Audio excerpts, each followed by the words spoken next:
students, we have to present BA and 7th semester paper 4th, Women and the Law. We will discuss from the last class with the study about the woman related law related study about the woman, and we have the study international aspect of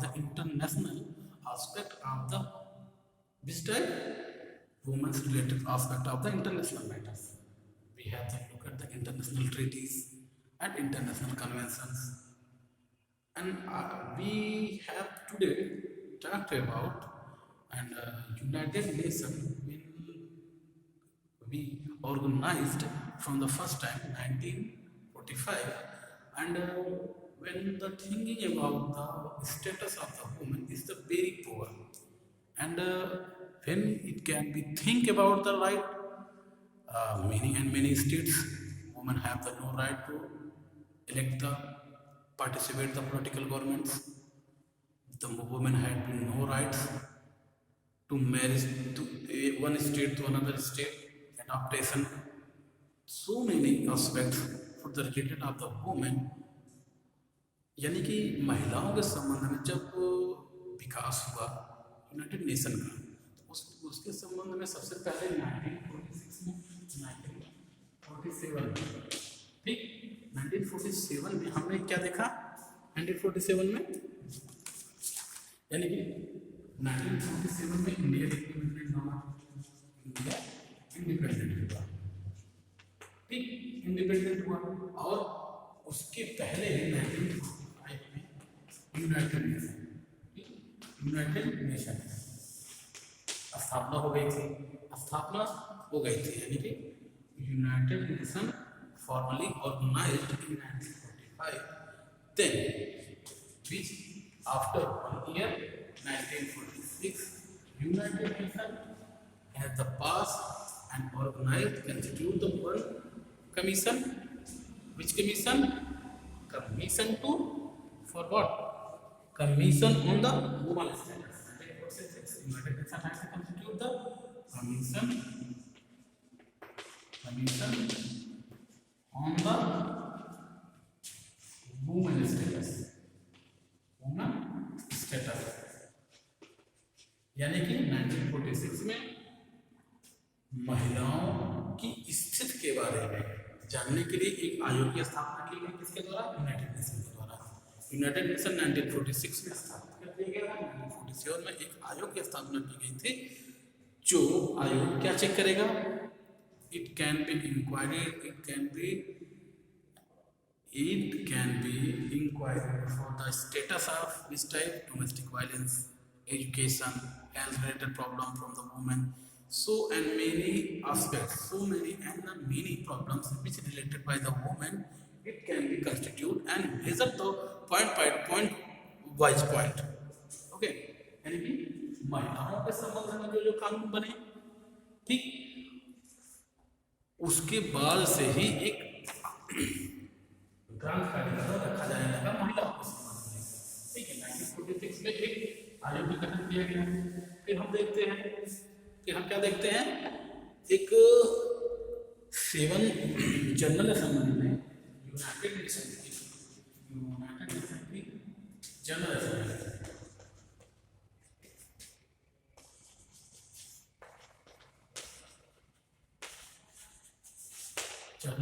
में 7 नवंबर 1957 को एक declaration sign किया। Declaration किससे? महिलाओं के संबंध में एक डिक्लेरेशन बनाया, ठीक है। उन्होंने क्या किया? Declaration on the elimination of, ठीक, डिक्लेरेशन ऑन द, ठीक, क्या कौन सा डिक्लेरेशन? महिलाओं के संबंध में जो नस्लीय भेदभाव, जो जाति हिंसा होती है, यानी कि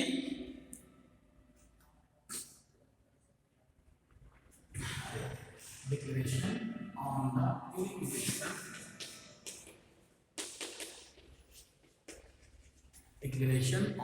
elimination for the discrimination declaration on the elimination from discrimination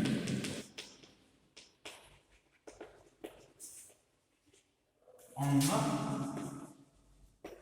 women. ठीक, 7 नवंबर 1969 को 67 को declaration on the elimination of discrimination against the women. ठीक, इसे ये एक डिक्लेरेशन था, ये कब साइन हुआ? 7 नवंबर 1967 को। यानी कि जो महिलाओं के संबंध डिस्क्रिमिनेशन किया जा रहा था, भेदभाव किया जा रहा था, उसको समाप्त एलिमिनेट कैसे किया जाए। जो डिस्क्रिमिनेशन किया जा रहा था महिलाओं के साथ जो डिस्क्रिमिनेशन किया जा रहा था, उसका एलिमिनेशन कैसे किया जाए, उसके संबंध में यूनाइटेड नेशन ने एक डिक्लेरेशन साइन करवाया। क्योंकि डिक्लेरेशन क्या होता है, ये घोषणा होती है, ये बाइंडिंग होती नहीं है। इसके लिए क्या बनाया गया? एक कन्वेंशन बनाया गया। ठीक है, कन्वेंशन कब बनाया गया? एक कन्वेंशन बनाया गया। ठीक, जनरल असेंबली ने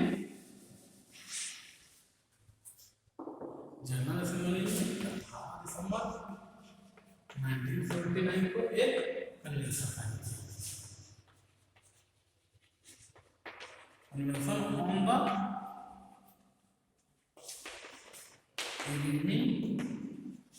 एलिमिनेशन फॉरवर्ड और एलिमिनेशन ऑन, ठीक है, क्या क्या किया? Convention on the elimination discrimination all from the women.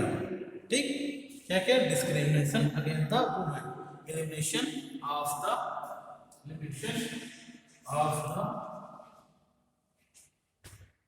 all from discrimination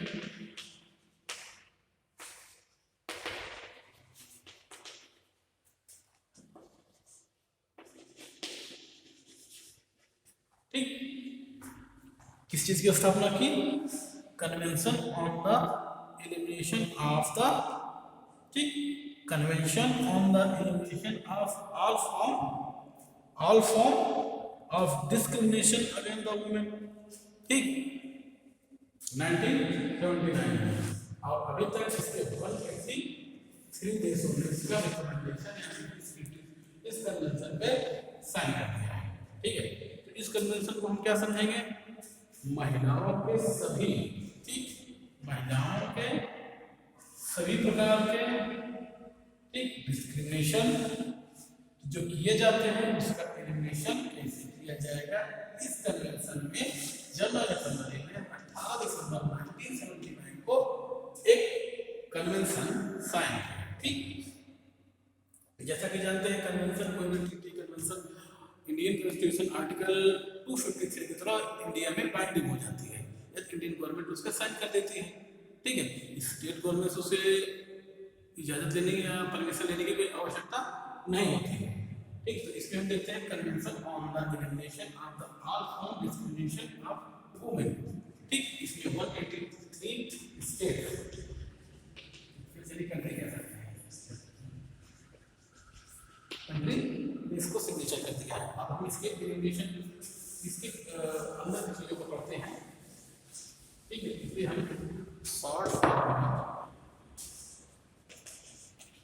SIDA 1939। ठीक है, सीडा में सबसे पहले आर्टिकल फर्स्ट में डिस्क्रिमिनेशन शब्द को बताया गया। ठीक है, आर्टिकल फर्स्ट में डिस्क्रिमिनेशन को बताया गया है। डिस्क्रिमिनेशन क्या होता है? ठीक है, डिस्क्रिमिनेशन कैसा होता है? क्योंकि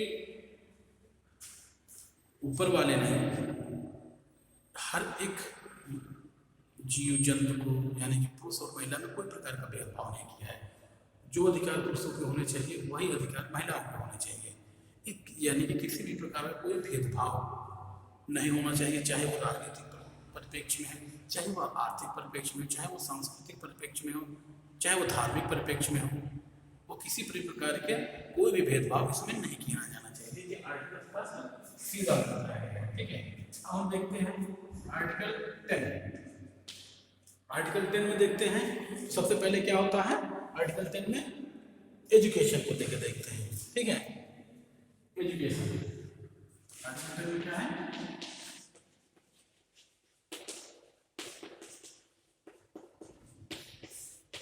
एजुकेशन यानी कि हर एक महिला को, चाहे वो जिस वर्ग की हो, चाहे वो जिस समुदाय की हो, ठीक है, उसे अपने देश में रहकर, अपने स्टेट में रहकर अपनी जो मूलभूत एजुकेशन होती है, जो एजुकेशन से कंपलसरी एजुकेशन होती है, जो एक अनिवार्य शिक्षा जो होती है, उसे प्रदान किया जाए।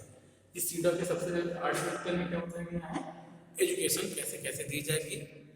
हर एक एजुकेशन प्रदान करने में किसी समुदाय में, किसी वर्ग में, ठीक है, किसी जात में, किसी धर्म में कोई भेदभाव नहीं किया जाएगा। शिक्षा हर एक महिला को मिलेगी। जैसी शिक्षा पुरुषों को दी जा रही है, बच्चों को दी जा रही है, वैसी ही शिक्षा महिलाओं को दी जाएगी और उनकी बच्चियों को दी जाएगी, ठीक है। अगला क्या है, आर्टिकल 11 को हम देखते हैं। आर्टिकल 11 में क्या बताया गया है, एम्प्लॉयमेंट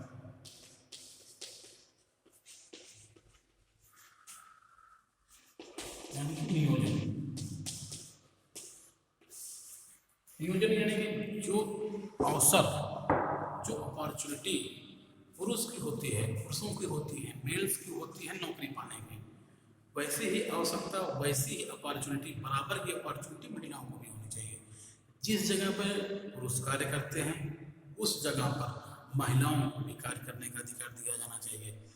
जिस स्थान पर जैसा काम करके कोई पुरुष जितना इनकम अर्न करता है, जितनी सैलरी उसकी होती है, जितना इकोनॉमिक बेनिफिट उससे होता है, वैसे ही इनकम, वैसे ही सैलरी एक महिला को उसी पद पर रहते हुए कार्य करते के समय दिया जाना चाहिए, ठीक है। ये आर्टिकल 11 एम्प्लॉयमेंट के बारे में बताया गया कि आर्टिकल 11 में हर एक महिला को नौकरी के समय बराबर की सुविधाएं दी जानी चाहिए, ठीक है। और आर्टिकल 12 में क्या है, आर्टिकल 12 में हेल्थ,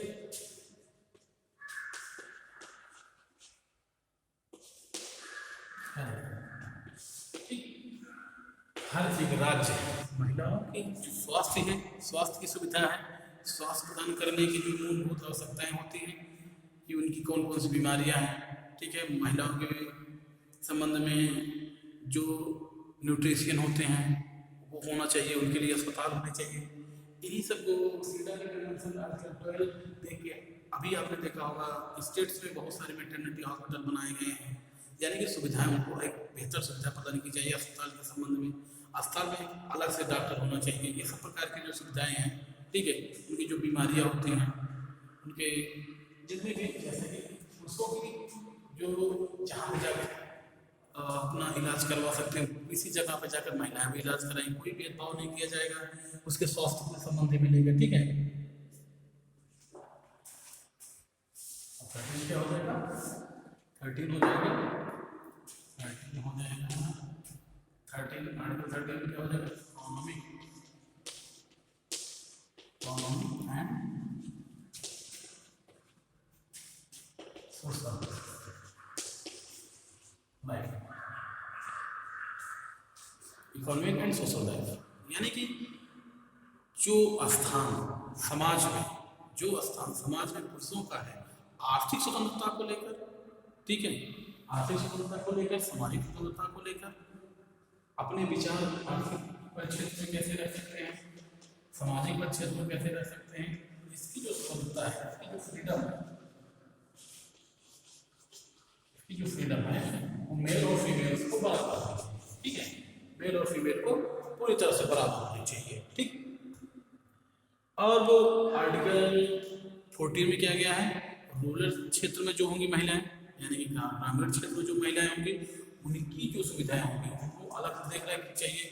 ग्रामीण में काम करने वाली जो महिलाएं होती हैं, ग्रामीण में काम करने वाली जो महिलाओं के लिए सुविधाएं अलग देनी चाहिए, उनके अलग से देनी चाहिए, ठीक है। इसी प्रकार क्योंकि ध्यान से देखा जाए ग्रामीण परिक्षेत्र में ही महिलाओं का सबसे ज़्यादा एक्सप्लॉयटेशन होता है, वहाँ पर वो कैसे रहती है, गवर्नमेंट की इसके लिए ध्यान देना चाहिए, राज्य को इसके लिए ध्यान देना चाहिए, ठीक है। आर्टिकल 14 में क्या है, आर्टिकल 14 में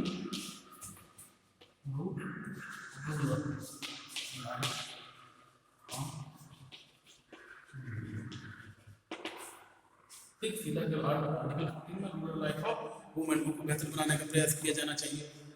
ठीक, ऐसे ही और क्या है, आर्टिकल 15 में इक्वलिटी है।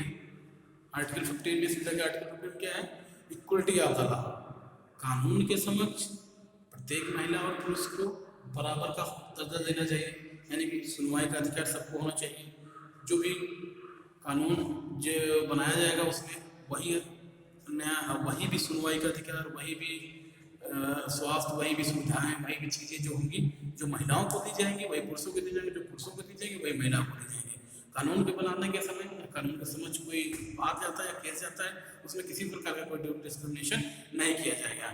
ठीक, आर्टिकल 16 में क्या है, आर्टिकल 16 हो गया। ठीक, अब सीधा में आर्टिकल 17 क्या बताता है, आर्टिकल 17 सीधा बनाता है कि कोई implementation mechanism of the SIDA, यानी कि एक आर्टिकल 17 में एक कमेटी बनाई जाएगी। कमेटी जब सीडा बना था 1979 में, उसमें 18 मेंबर होते थे, लेकिन अब इसमें मेंबर होते हैं। ठीक, ये मेंबर क्या करेंगे, इसमें किसी प्रकार की कंप्लेन होती है इसके संबंध में वो इशू किया जा सकता है। ठीक है,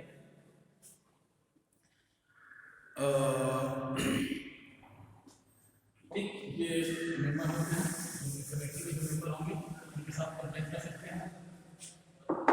और इसमें एक ऑप्शनल प्रोटोकॉल था 7 नवंबर 1999 को optional protocol,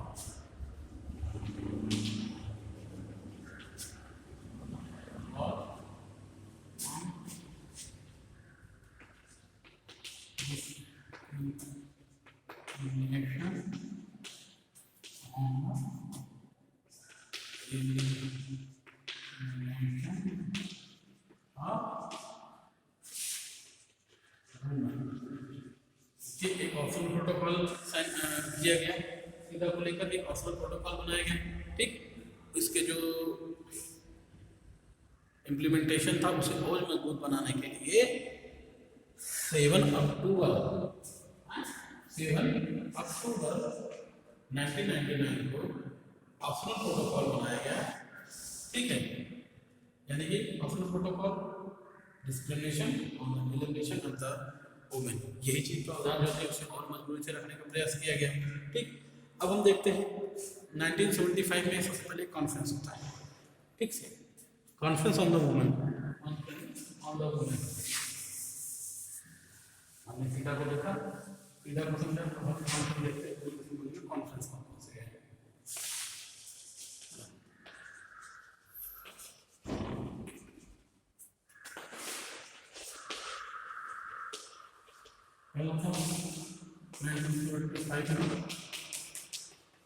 Mexican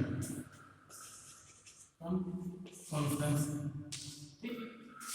Mexican conference 1980 में, कोपेनहेगन कॉन्फ्रेंस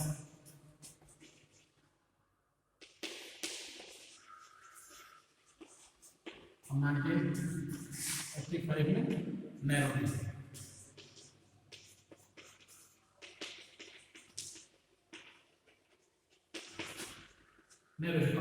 इन कॉन्फ्रेंसों में, यानी सबसे पहला 1975 में मैक्सिकन कॉन्फ्रेंस हुआ जो महिला के स्थिति को लेकर चर्चा की सीरीज में। 1980 में, ठीक है, कोपेनहेगन की कॉन्फ्रेंस हुई, और 1985 में नैरोबी कॉन्फ्रेंस हुई जो महिलाओं की स्थिति को लेकर चर्चा है। इस कॉन्फ्रेंस में महिलाओं की स्थिति को और मजबूत बनाने के लिए प्रयास किया गया। ठीक, अब हम देखते हैं बीजिंग कॉन्फ्रेंस। 1995 में एक कॉन्फ्रेंस हुआ। ठीक, 1995 में बीजिंग कॉन्फ्रेंस, बीजिंग सम्मेलन 1995 में 4 से 5 सितंबर के बीच में महिलाओं बीजिंग कॉन्फ्रेंस महिलाओं का सम्मेलन 4 से 5 सितंबर 1995 पे हुआ। ठीक है, जिसमें महिलाओं को शोषण किए जा रहे थे, उसमें चर्चा की गई, पे चर्चा की गई। ठीक, यानी कि बीजिंग कॉन्फ्रेंस 1995 को 4 सितंबर में हुआ। ठीक, इसमें महिलाओं के संबंध में जो शोषण हो रहे थे, जो तमाम चीज़ें हो रही थी, उस पर चर्चा की गई। ठीक है, अंतर्राष्ट्रीय प्रोस्पेक्ट में भाग आज समाप्त हुआ। Thank you.